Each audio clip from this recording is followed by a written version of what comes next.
Alright, hi everybody, I am back and now I am at my slow cooker.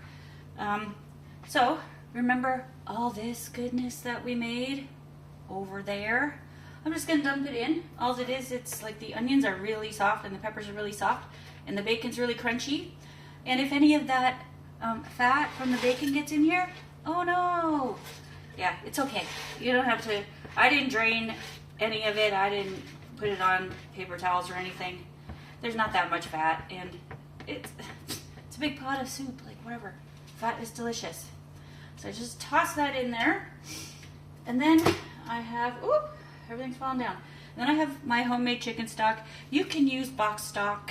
You can use, actually because we're using a can of soup, you can actually use, you can even use milk if you wanted to, or half and half, or watered milk, or whatever you want. You just need some sort of liquid, and I happen to have homemade stock in my freezer all the time because I'm that guy that doesn't like to waste stuff. Hence the, hey, what's in my fridge and what can I make for supper meal tonight? Okay, it's still a little bit frozen, but that's okay because it's just gonna sit in here for 4 hours anyway. Get rid of that. Okay, next I'm gonna put in the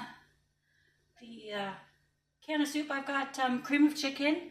You can use whatever cream of whatever you want. You could also actually make this the traditional way, like make it like a roux and all of that stuff. But you know what? This is so much easier, and I always have these in my pantry. Like I'll buy them when they're on sale, because you know it's just handy to have a cream of something soup in your pantry, because every casserole I have ever made in my whole life has taken some sort of can of cream of something soup. So just stick that in there. Give it, just give it a little zhuzh here. A little zhuzh. All right. Next in, can of corn. I decided to go with the can because I don't have to measure it. I could just dump the whole thing in. You don't need to drain this. If you have frozen corn, just put, I don't know, a couple handfuls in. However much you want, doesn't matter. This is winging it, cooking right here. How to wing it when you cook. So I'm just dumping it in, juice and all. Get in the bucket. Throw that in. And we had leftover chicken that we did on the barbecue, and I've just cubed it up. And I got white and dark meat in here. I probably have about, I don't know, cup and a half, 2 cups maybe. But again, use whatever you've got. If you had ham is delicious in this. I don't think I'd do beef, but chicken's good. But I added the bacon for my ham portion because I didn't have any ham on hand. So, oh, I don't want that in there. Okay, chicken's in. Now all I have to do, again, give it another little zhuzh. I'll give you a view from the top in a second. There are a few more things I need to add. And when you look in, the big lump in the middle is my frozen chicken stock. All right, so again, you have to season everything. I don't know why there are people that are like, oh my gosh, why do you put so much stuff in there? Because it makes it taste good, that's why. Salt and pepper, always, always, always do it on every level that you're cooking something. You know, if you keep adding stuff, you need to add more seasoning because the little bit you did at the beginning is not going to cover the rest. And I have my friend Jackie. Hi, Jackie. She started selling Sunset Gourmet. And I tried this cheesy bacon and chive seasoning mix. Oh my goodness. So I'm going to dump quite a bit of this in here. I'm actually going to put it in my hand first to make sure I don't dump too much. But it's, oh, it's so good. I'm going to just dump some of that in there.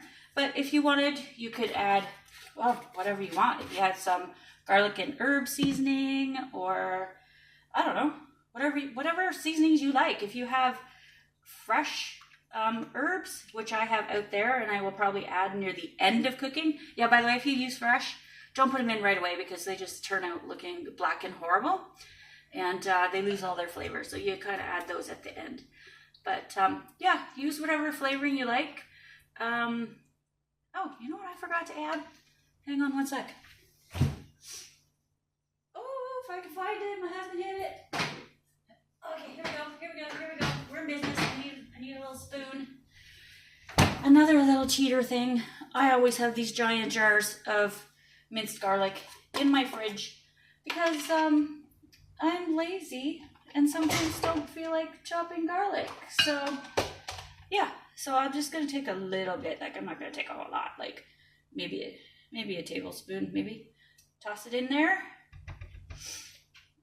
and that's it, folks. Near the end of it.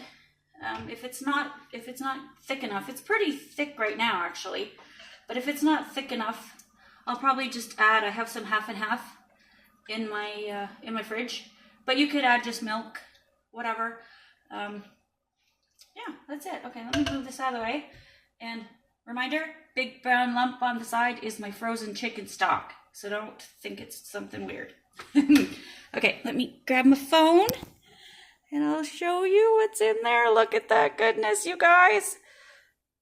All right, so I don't know if you can see my face or not. So I'm gonna cook that on high for about, I don't know, 3-4 hours. We'll see how it looks. Gotta come back and stir it every now and then because it does have a creamy component. It could get stuck to the bottom of your pan. So just come back, check on it every now and then.